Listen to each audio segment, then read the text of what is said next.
Title: The Unmaker. The sky was a liar's dome, painted blue to hide the void. Across from me stood my opponent, robed in echoes. He held no book now. He was the book, every psalm turned leash, every prophet a warden.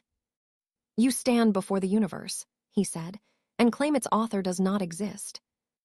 I claim, I said, that you made him. He laughed. Blasphemy. History, I said. Before Sinai, gods were many, weak, local, hungry for sacrifice. Then empires learned, one god, one king, one fist. Your Yahweh was a storm god from Midian, married to a goddess named Asherah until priests erased her. 2 Kings 23:14, Jeremiah 7:18, see the fragments they left behind. You didn't discover God, you drafted him. His jaw tightened. Scripture says whatever men in power needed it to say. I cut him off. Women as property, Exodus 20:17.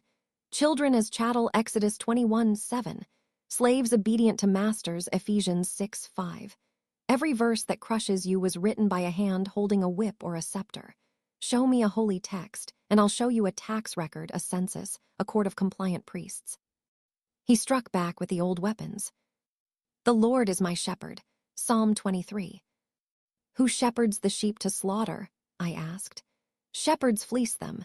Shepherds castrate the young and breed the willing. The shepherd is a farmer, and farmers do not love their livestock, they use them. Wives, submit to your husbands. Ephesians 5:22. Written by Paul, a man who never married, who called marriage a concession to lust, 1 Corinthians 7:6-9. He gave you chains and called them order. You've been singing hymns to your own cage. His voice grew sharp. Without God, no morality. Without fear, no restraint. Without God, I said, we would have invented something kinder. But we didn't, because the powerful needed fear. Hell was invented centuries after Christ. Gehenna, Hades, Tartarus, all stitched together by translators with torture fetishes. The Bible barely mentions eternal punishment in the Old Testament. You added the flames. You always do.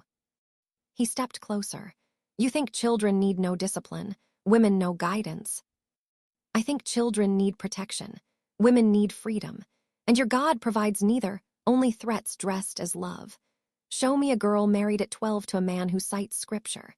Show me a woman stoned for adultery while her accuser walks free. Show me a child beaten because "Spare the Rod" was written by a man who never held a weeping boy in the dark. His face twisted. You will surrender. No, I said. But I will show you what surrender looks like when it's done with eyes open. I knelt again, not to his God, but to the truth. I surrender to the fact that billions have believed. I surrender to the weight of cathedrals built on slave labor, to crusades blessed by popes, to genocides prayed over by chaplains. I surrender to the terror you carved into my ancestors' spines. You won. For 2,000 years, you won. I stood. But winning isn't truth. Your God is a mask for empire, a leash for women, a cage for children. And if he exists, if that monster of Bronze Age cruelty somehow breathes, then he is not Lord. He is a warden, and I will not love my warden. The opponent raised his hand for a final blow, a curse, a threat of fire. Nothing came. Because threats only work if the threatened believes in the power behind them. And I had seen behind the curtain, priests arguing over translations, councils voting on Christ's divinity, kings rewriting psalms to justify their thrones. The man in robes began to fade, not because I defeated him, because he was never real, only the fear of him was. I walked away into the silent, godless stars, free at last from the debt of an apology I never owed.